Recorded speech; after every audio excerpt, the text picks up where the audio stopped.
সম্মেলন কেন্দ্রে জাতীয় পাট দিবস ও বহুমুখী পাটজাত পণ্য মেলার উদ্বোধনী অনুষ্ঠানে বক্তব্য রাখছেন প্রধানমন্ত্রী শেখ হাসিনা। সরাসরি চলে যাচ্ছি সেখানে। আজকে স্বাধীন জাতি হিসেবে আমরা স্বীকৃতি পেয়েছি, আমরা একটি দেশ পেয়েছি, আমরা জাতি হিসেবে আত্মমর্যাদা পেয়েছি।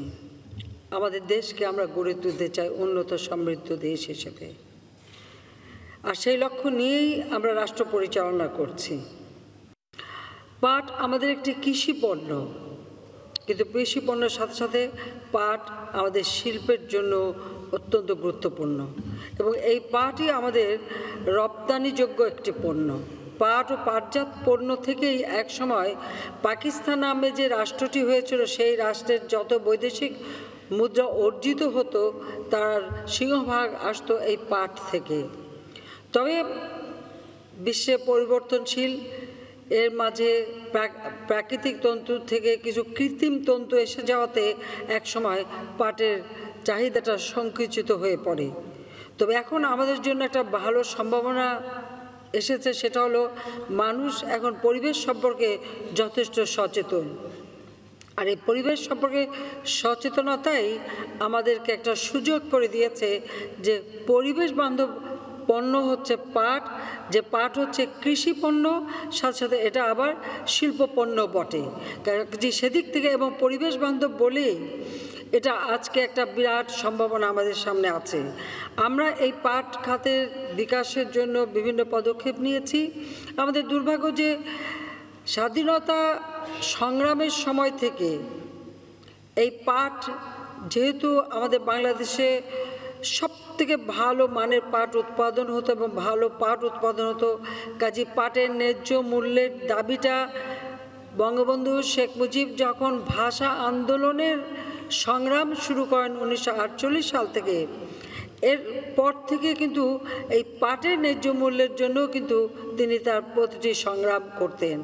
এবং 52 সালে বন্দিখানা থেকে মুক্তি পাওয়ার পর তিনি ভাষা আন্দোলনের উপর একটি কনভেনশন করেছিলেন। সেই কনভেনশনটা অনুষ্ঠিত হয়েছিল ঢাকা বার কাউন্সিলের অ্যাসোসিয়েশনের হলে।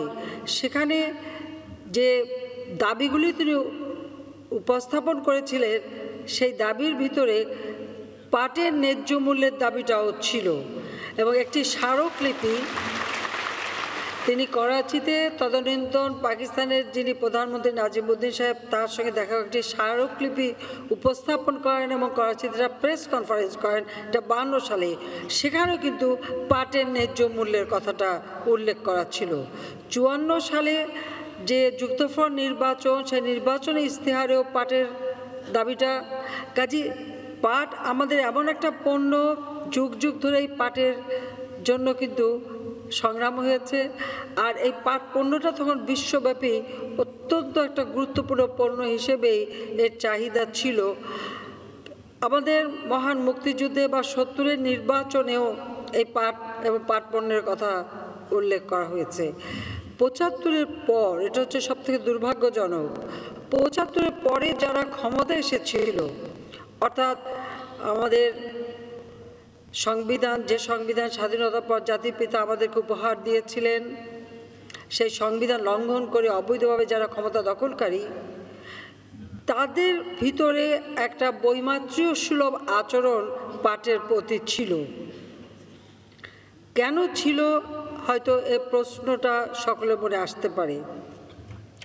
আমি যেটা চিন্তা করি সেটা হলো, এরা জাতির পিতাকে হত্যা করেছিল, তার অপরাধটা কী ছিল?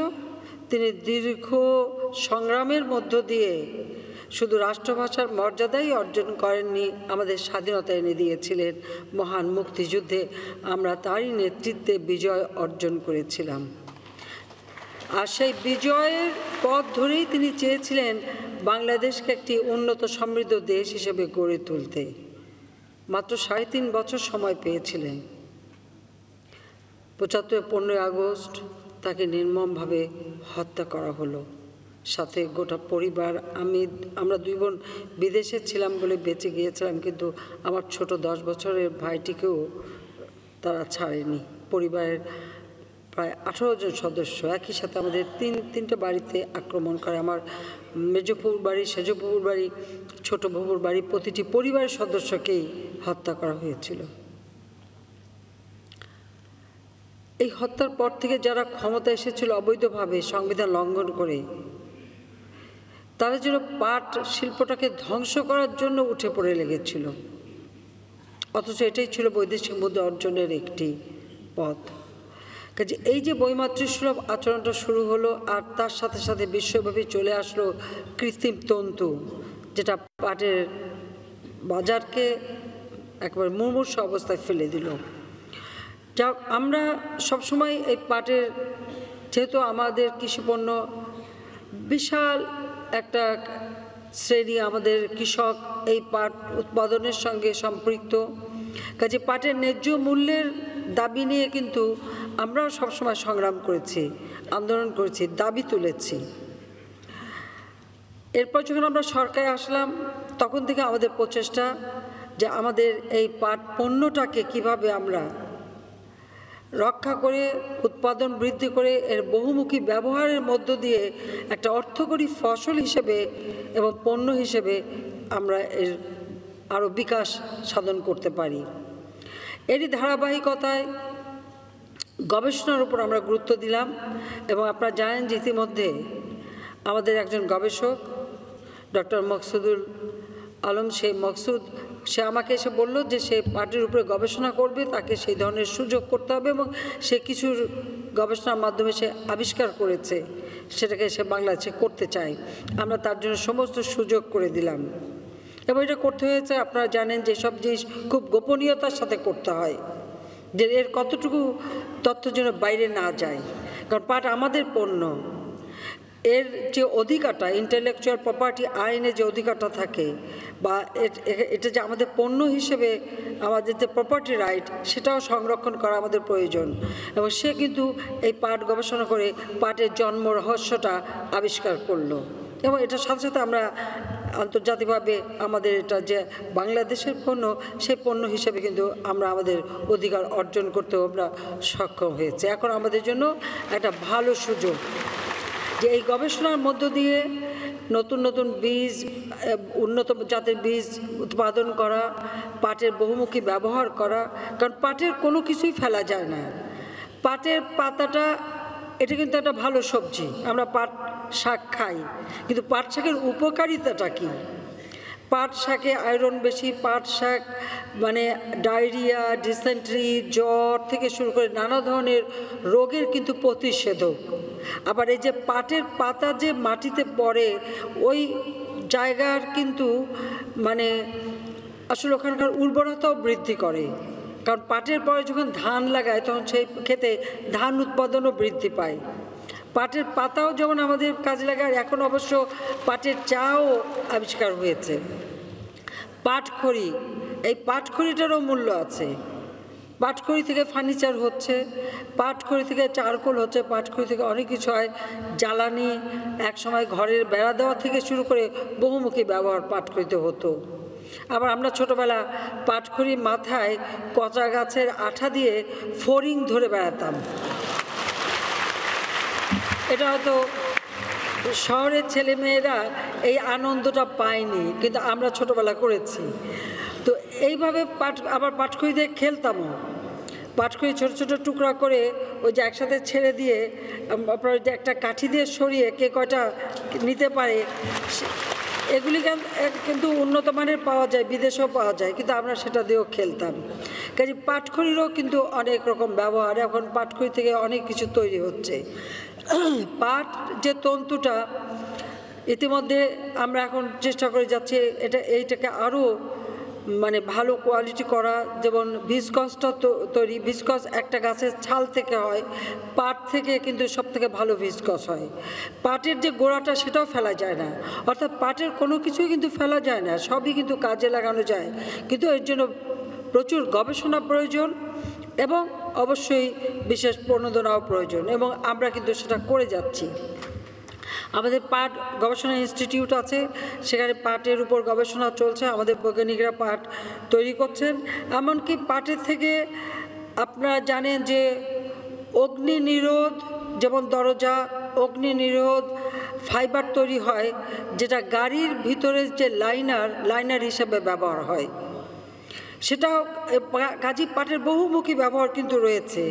এই সোনালী আঁশ আমাদেরকে বাঁচিয়ে রাখতে হবে। আর তাছাড়া আমরা তো আসলে আমি গোপালগঞ্জের মানুষ, তো এটা তো গ্রেটার ফরিদপুর, বৃহত্তর ফরিদপুর। এই ফরিদপুরে হচ্ছে সবথেকে বেশি ভালো জাতের পাট হয়, এবং সেখানে একটা পাট আছে, সেই পাটটাও আমরা বের করেছিলাম। পাটটা বেশি লম্বা হয় না, একটু ছোট ছোট হয়, কাজে ছোট হয় থেকে ওটা ওই শাক পাতা খেয়েই মানে ফেলে দেওয়া হতো। কিন্তু এর তন্তুটা হচ্ছে আসল সোনালী আঁশ। আমি আমাদের গবেষকদেরও বলেছি যে এটার উপরে গবেষণা করা দরকার, যে সত্যিকার যে গোল্ডেন ফাইবার এই গাছটাই কিন্তু সেই গোল্ডেন ফাইবারটা আসে। এবং আর্ট হচ্ছে প্রকৃতি বান্ধব এবং সবথেকে বেশি কার্বন সিঙ্ক করে পাট ক্ষেত, কাজে সেদিক থেকে পরিবেশ রক্ষায় বিরাট অবদান রাখে। আমরা আমাদের সবসময় এটাই আমরা চেষ্টা করে যাচ্ছি যে পাটকে আমরা আরও কীভাবে কাজে লাগাতে পারি। ইতিমধ্যে আমরা একটা আইন করেছি, আপনারা জানেন, যে পাট মানে পণ্যে পাটজাত মোড়কের বাধ্যতামূলক ব্যবহার আইন 2010 আমরা পাশ করেছি। আর তাছাড়া পাট পণ্যের মোড়কের বাধ্যতামূলক ব্যবহার বিধিমালা 2013 প্রণয়ন করা হয়েছে, এবং ইতিমধ্যে প্রায় 19টি পণ্য এই মোড়ক ব্যবহার করা হয়।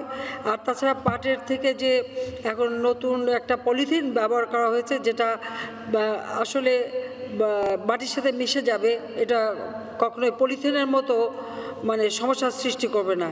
এটা যদি আরও ব্যাপকভাবে আমরা উৎপাদন করতে পারি, আমরা বিদেশেও রপ্তানি করতে পারি এবং নিজেদের দেশেও আমরা ব্যবহার করতে পারি, কারণ এটা একটা পরিবেশ বান্ধব পণ্য হিসেবে যথেষ্ট কাজে লাগবে। ইতিমধ্যে আমি ধন্যবাদ জানাই আমাদের বেসরকারি উদ্যোক্তাদের। একসময় যাদের পাটের মিল ছিল অনেকেই খুব হতাশ ছিলেন, এখন আস্তে আস্তে তারা আবার উৎসাহিত হচ্ছেন। ইতিমধ্যে অনেকের আমরা পুরস্কার দিলাম, যারা পুরস্কার পেয়েছেন তাদেরকে আমি আন্তরিক অভিনন্দন জানাচ্ছি, এবং আমি চাই আরও উদ্যোক্তা এগিয়ে আসুক।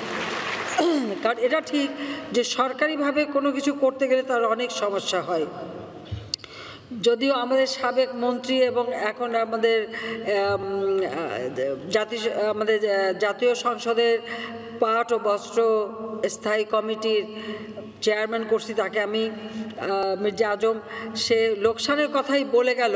তা আমি শুধু বললাম যে এত হতাশ হওয়ার কি আছে, আর আমি লোকসান করব কেন?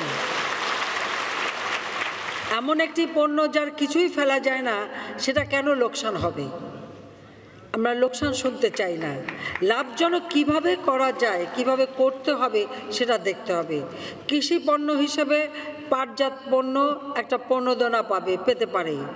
আবার এটা যখন ইন্ডাস্ট্রিতে যাচ্ছে, যেহেতু এটা রপ্তানিমুখী পণ্য, সেই রপ্তানিমুখী অন্যান্য পণ্য যে পণ্যদানা পায়, পাটও সেই এবং পাটজাত পণ্য সেই পণ্যদানা পাবে। পাশাপাশি আমার দেশের প্রয়োজনে কি চাহিদাটা কত, সেটাও আমাদেরকে বের করতে হবে, এবং নতুন নতুন পণ্য আবিষ্কার করে এটাকে আমরা অবশ্যই লাভজনক করতে পারবো, এটা আমি বিশ্বাস করি। আমি হতাশ পার্টির সাথে না, আমি সবসময় আশাবাদী। আমরা মনে করি যে আমাদের দেশে প্রতিটি জিনিসই মানে কাজে লাগবে পাটের, কারণ এটা একটা এখন হার্বাল মেডিসিন বা প্রসাধন সামগ্রী। এই পাটের পাতা থেকে কিন্তু এই হার্বাল মেডিসিন এবং প্রসাধনী সামগ্রীও কিন্তু তৈরি হয়। কাজে এরকম অনেক কিছু আমরা করতে পারি, কাজে আমরা সেইভাবেই কাজ করে যাব। আর সোনালী ব্যাগের উৎপাদন আমাদেরকে আরও বেশি সুযোগ সৃষ্টি করে দেবে। আমাদের রপ্তানি নীতি 2018 থেকে 21 ইতিমধ্যে ঘোষণা করা হয়েছে, কাজে পাট পণ্যকে আমরা আরও বেশি করে যাতে রপ্তানি করতে পারি সেদিকে আমাদের বিশেষভাবে দৃষ্টি দিতে হবে, এবং আমাদের এই সোনালী আঁশ পাট, যার থেকে সোনালী ব্যাগ থেকে শুরু করে অন্যান্য পণ্য হচ্ছে, এটাকে আমাদের আরও ব্র্যান্ডিং করে বিশ্বব্যাপী ছড়িয়ে দিতে হবে। এটা হচ্ছে পরিবেশ বান্ধব একটা পণ্য হিসেবে, তাহলে বিরাট মার্কেট আমরা পেয়ে যাব, এবং পাটের থেকে আমাদের এমনকি বৈদেশিক মুদ্রা আরও ব্যাপকভাবে অর্জন করা যাবে। আর আমাদের যে সমস্ত ইন্ডাস্ট্রি এখনও পরিত্যক্ত অবস্থায় বা আমরা কিছু চালু করেছি, আরও আমি চাচ্ছি আমরা যদি আরও উন্নয়ন সহযোগী খুঁজতে পারি, প্রাইভেট পাবলিক পার্টনারশিপের মাধ্যমে আমরা কিন্তু তাদের সঙ্গে যৌথভাবে এই ইন্ডাস্ট্রিগুলি যদি চালাই, এবং সেখান থেকে বিশ্বের বাজারে কোথায় কোন ধরনের পাট পণ্যটা আমরা রপ্তানি করতে পারি সেই বাজারটাও আমাদের খুঁজে বের করতে হবে। একসময় প্রতিষ্ঠান ছিল jute trading corporation, jute marketing corporation, এরকম বহু প্রতিষ্ঠান ছিল পাটের উপর, সবগুলি কিন্তু 75-এর পরে বন্ধ করে দেওয়া হয়, যার জন্য আমরা সুযোগটা হারিয়ে ফেলেছি। যাই হোক, এখন নতুনভাবে হয়তো এই প্রতিষ্ঠান আর করা সম্ভব না, কিন্তু যেহেতু বেসরকারি খাত এবং উদ্যোক্তারা এগিয়ে আসছেন, তাদেরকে আমি আরও আহ্বান করব এবং দেশি বিদেশি উদ্যোক্তা এসে এই প্রাকৃতিক সম্পদ এবং পরিবেশ বান্ধব এই পণ্যটা যত বিনিয়োগ হবে তত বেশি আমরা আমাদের বৈদেশিক মুদ্রাও অর্জন করতে পারবো, আর সাথে সাথে আমাদের দেশও এগিয়ে যাবে। আর সেই সাথে পাট গাছ লাগানো থেকে শুরু করে পাটের যে আঁশ বের করা, সেগুলো আমরা একটু আধুনিক পদ্ধতিতে ইতিমধ্যে করা হচ্ছে। রিবনিং করে আঁশ বের করা, সেটাকে জাগ দেওয়ার জন্য হাউস করে তার মধ্যে জাগ দেওয়া, এরকম বহু নতুন নতুন পদ্ধতি ইতিমধ্যেই আবিষ্কার হয়েছে। সেগুলি আরও বেশি আমাদের কৃষকরা যাতে ব্যবহার করে, সেভাবে করে আমরা এই পাটকে, এই সোনালি আঁশ, তার সোনালি দিন আবার আমরা ফিরিয়ে আনতে পারবো বলে আমি মনে করি। এবং তার জন্য আমাদের এই পাট শিল্পটাকে টিকিয়ে রাখতে হবে এই কারণেই, যে সঙ্গে আমাদের কৃষকদের ভাগ্য জড়িত, আমাদের মানুষের ভাগ্য জড়িত। আর তাছাড়া আমাদের স্বাধীনতা সংগ্রামে এটাও একটা বড় বিষয় ছিল যে পাট এবং পাটজাত পণ্যকেই সবথেকে বেশি গুরুত্ব দেওয়া হয়েছিল। কাজে আমরা এই পাটের থেকে বৈদেশিক মুদ্রা অর্জন করতে পারি, দেশীয় কর্মসংস্থানের ব্যবস্থা আমরা বাড়াতে পারি, আর সেই সাথে সাথে পাটের বহুমুখী ব্যবহার আরও ব্যাপকভাবে বিস্তৃত করবার সুযোগ আমাদের রয়েছে। সেই ক্ষেত্রে সরকারি হয়তো কিছু থাকবে, কিন্তু আমি আরও বেসরকারি খাতটাকে বেশি গুরুত্ব দিতে চাই, যে বেসরকারি খাত যত বেশি এগিয়ে আসবে, আর তার জন্য আমরা অন্যান্য খাতে অনেক প্রণোদনা দিচ্ছি, তো এখানেও আমরা প্রণোদনা দেব, যাতে করে এই খাতের মধ্য দিয়ে তারাও ব্যবসা বাণিজ্য করে আমার দেশের পণ্যটাকে আরও গুরুত্বপূর্ণ করে বিদেশে রপ্তানি করতে পারে। সেদিক বঙ্গবন্ধু আন্তর্জাতিক সম্মেলন কেন্দ্রে জাতীয় পাট দিবস ও বহুমুখী পাটজাত পণ্য মেলার উদ্বোধনী অনুষ্ঠানে বক্তব্য রাখছেন প্রধানমন্ত্রী শেখ হাসিনা। আমরা এতক্ষণ সরাসরি ছিলাম